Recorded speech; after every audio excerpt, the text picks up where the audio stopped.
Assalamualaikum warahmatullahi wabarakatuh. Perkenalkan, nama saya Jihan Kurniawati. Saya dari Prodi Manajemen kelas A3. Di sini saya akan memaparkan materi tentang Idul Adha, yang dimana nantinya berisi tentang sholat sunnah Idul Adha, berkurban, dan haji. Idul Adha adalah hari raya atau hari besar kedua umat Islam setelah hari raya Idul Fitri. Hari Raya Idul Adha dilaksanakan setiap tanggal 10 Dzulhijjah, yang dimana pada tahun ini jatuh pada tanggal 17 Juni 2024, tepatnya pada hari Senin kemarin. Seperti halnya Idul Fitri, umat Islam melaksanakan sholat sunnah Idul Adha bersama-sama di tanah lapang atau di masjid. Hari Raya Idul Adha merupakan puncak ibadah haji, di mana jutaan umat Islam berkumpul di Mekah untuk melakukan rangkaian ibadah yang menjadi rukun Islam kelima ini.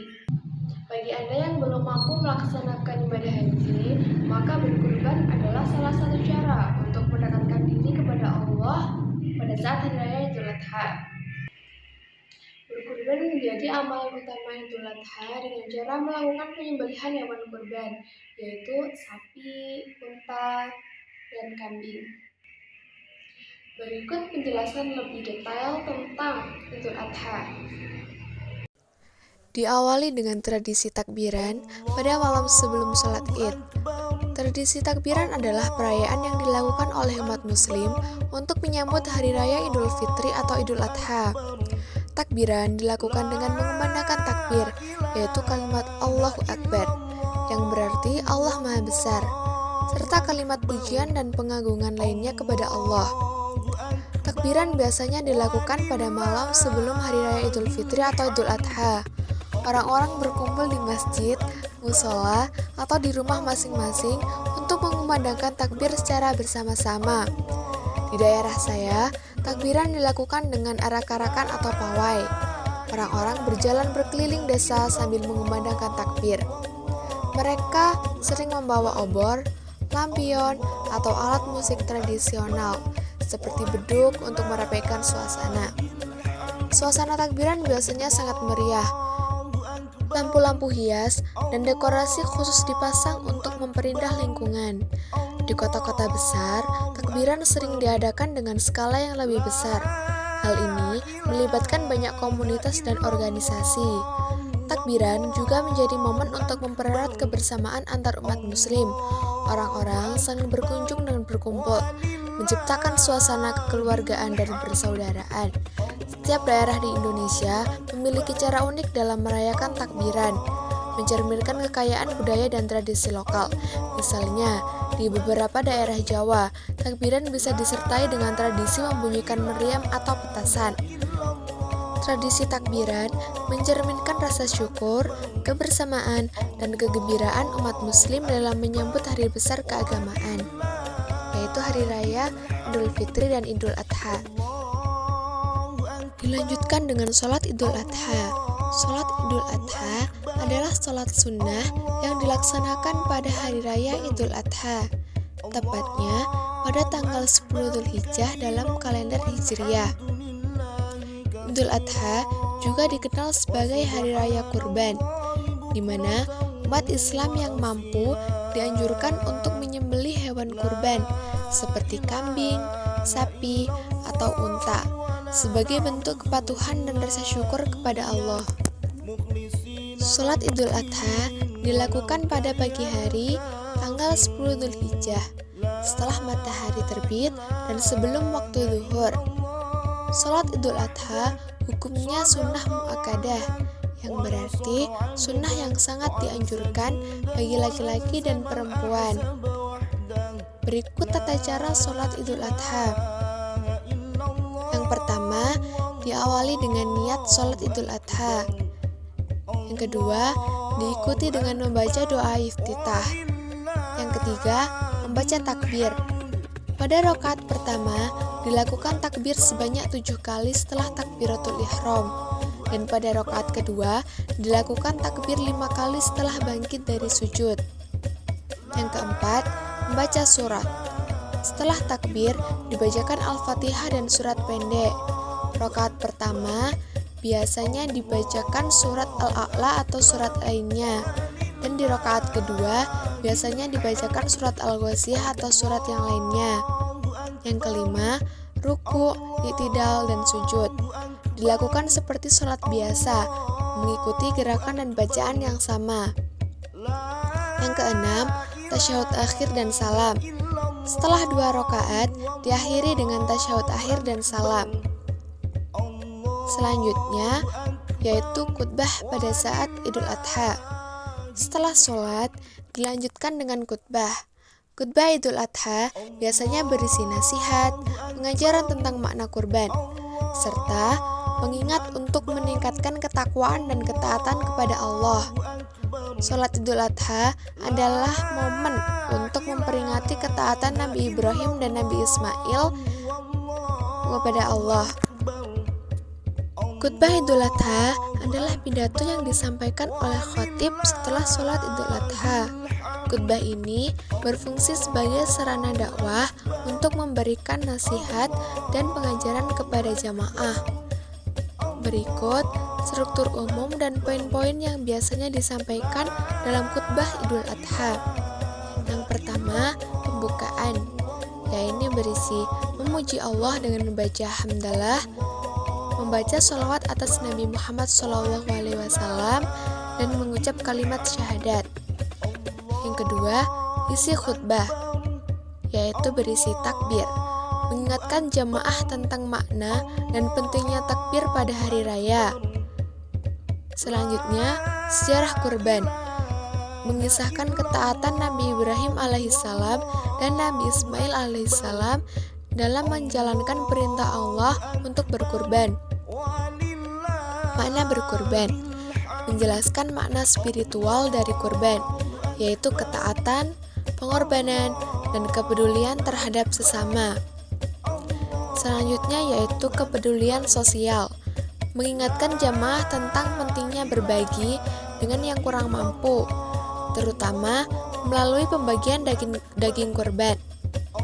Selanjutnya, pesan moral dan spiritual, yaitu memberikan nasihat tentang peningkatan ketakwaan, ketaatan, dan perbaikan akhlak. Selanjutnya, relevansi modern, menyampaikan bagaimana nilai-nilai Idul Adha bisa diterapkan dalam kehidupan sehari-hari, terutama dalam konteks sosial, ekonomi, dan kemasyarakatan. Yang terakhir, yaitu penutup, yang berisi mengajak jamaah untuk berdoa, meminta ampunan dan rahmat Allah, dan menutup dengan doa kesejahteraan untuk umat Islam di seluruh dunia. Dilanjutkan dengan berkurban. Kurban dalam bahasa Arab yaitu udhiyah adalah ibadah menyembelih hewan tertentu pada hari raya Idul Adha dan hari-hari tasyrik, yaitu pada tanggal 11, 12, dan 13 Dzulhijjah, sebagai bentuk ketaatan kepada Allah Subhanahu wa Ta'ala. Kurban mengingatkan umat Islam pada peristiwa ketaatan Nabi Ibrahim alaihissalam yang bersedia mengorbankan putranya Ismail alaihissalam atas perintah Allah, sebelum akhirnya digantikan oleh domba. Berkurban hukumnya sunnah muakkadah, yang artinya sunnah yang sangat dianjurkan bagi umat Islam yang mampu. Namun, sebagian ulama berpendapat bahwa kurban bisa menjadi wajib bagi yang telah bernazar atau mampu secara finansial tetapi tidak melaksanakannya. Jenis-jenis hewan kurban yang boleh dijadikan kurban adalah yang pertama, kambing atau domba usia minimal 1 tahun. Yang kedua, sapi atau kerbau usia minimal 2 tahun. Dan unta usia minimal 5 tahun. Hewan yang akan dikurbankan harus memenuhi beberapa syarat, antara lain sehat dan tidak cacat. Selanjutnya, usia sesuai ketentuan, minimal umur tertentu tergantung jenis hewan, tidak kurus atau mengalami penyakit yang mengurangi kualitas dagingnya. Berikut tata cara pelaksanaan kurban. Yang pertama, melakukan niat kurban untuk Allah Subhanahu wa Ta'ala. Dilanjutkan dengan penyembelihan. Penyembelihan ini dilakukan oleh orang yang berkompeten dengan menyebut nama Allah dan membaca takbir. Yang selanjutnya, pembagian daging. Daging kurban dibagikan kepada 3 golongan. Yang pertama, sepertiga untuk keluarga yang berkorban. Selanjutnya, sepertiga untuk teman dan tetangga. Yang terakhir, sepertiga untuk fakir miskin. Hikmah dan manfaat berkorban, yaitu ketaatan kepada Allah. Kurban adalah bentuk ketaatan dan kepatuhan kepada perintah Allah Subhanahu wa Ta'ala. Yang kedua, solidaritas sosial, yaitu membantu meringankan beban kaum fakir miskin dengan berbagi daging kurban. Yang ketiga, pengorbanan dan keikhlasan, yaitu mengajarkan nilai-nilai pengorbanan dan keikhlasan dalam menjalankan perintah Allah. Yang ketiga, penguatan ukhuwah Islamiyah, yaitu meningkatkan kebersamaan dan persaudaraan di antara umat Islam. Berikut beberapa dalil tentang kurban, yaitu yang pertama dari Al-Quran pada surah Al-Kautsar ayat 2, yaitu Fasholli lirabbika wanhar, yang artinya maka dirikanlah sholat karena Tuhanmu dan berkorbanlah. Yang kedua, menurut hadis, yang artinya barang siapa yang memiliki kelapangan harta tetapi tidak berkurban, maka janganlah ia mendekati tempat sholat kami. Hadis riwayat Ahmad dan Ibnu Majah. Selanjutnya yaitu materi tentang haji. Haji berasal dari kata Arab haj, yang berarti berkunjung atau menuju ke suatu tempat yang agung. Haji adalah ibadah yang dilakukan dengan mengunjungi Ka'bah di Mekah untuk melakukan serangkaian ritual tertentu pada waktu yang telah ditentukan, yaitu pada bulan Dzulhijjah. Haji merupakan rukun Islam yang kelima dan hukumnya wajib bagi setiap muslim yang mampu atau istitoah, yaitu sekali seumur hidup. Syarat wajib haji ada 5. Yang pertama, Islam. Haji hanya diwajibkan bagi orang yang beragama Islam. Yang kedua, balik. Haji diwajibkan bagi mereka yang sudah mencapai usia dewasa atau balik. Yang ketiga, berakal. Haji diwajibkan bagi orang yang berakal sehat. Yang keempat, merdeka, yang artinya mereka bukan budak. Yang kelima, mampu atau istitoah, yaitu mampu secara finansial, fisik, dan keamanan dalam perjalanan. Selanjutnya yaitu rukun haji. Rukun haji ada 6. Yang pertama, niat dan mengenakan pakaian ihram di mikot. Yang kedua, wukuf di Arafah, yaitu berdiam di padang Arafah pada tanggal 9 Dzulhijjah. Yang ketiga, tawaf ifadah, yaitu mengelilingi Ka'bah sebanyak 7 kali. Yang keempat, sa'i, berlari-lari kecil antara Bukit Sofa dan Marwah sebanyak 7 kali. Yang kelima yaitu tahallul, mencukur atau memotong rambut. Dan yang terakhir, tertib. Selanjutnya wajib haji. Wajib haji ada 5. Yang pertama, niat ihram di mikot. 2.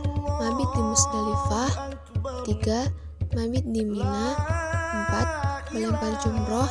5. Tawaf wada. Jenis-jenis haji. Jenis-jenis haji ada 3. Yang pertama, haji tamattu, yaitu melaksanakan umroh terlebih dahulu di bulan-bulan haji, kemudian melakukan haji di tahun yang sama. Yang kedua, haji qiran, yaitu menggabungkan pelaksanaan haji dan umroh secara bersamaan dengan satu niat dan satu kali ihram. Yang ketiga, haji ifrad, yaitu melaksanakan haji saja tanpa umroh. Sekian materi yang dapat saya sampaikan. Kalau ada kurang lebihnya, saya mohon maaf. Wassalamualaikum warahmatullahi wabarakatuh.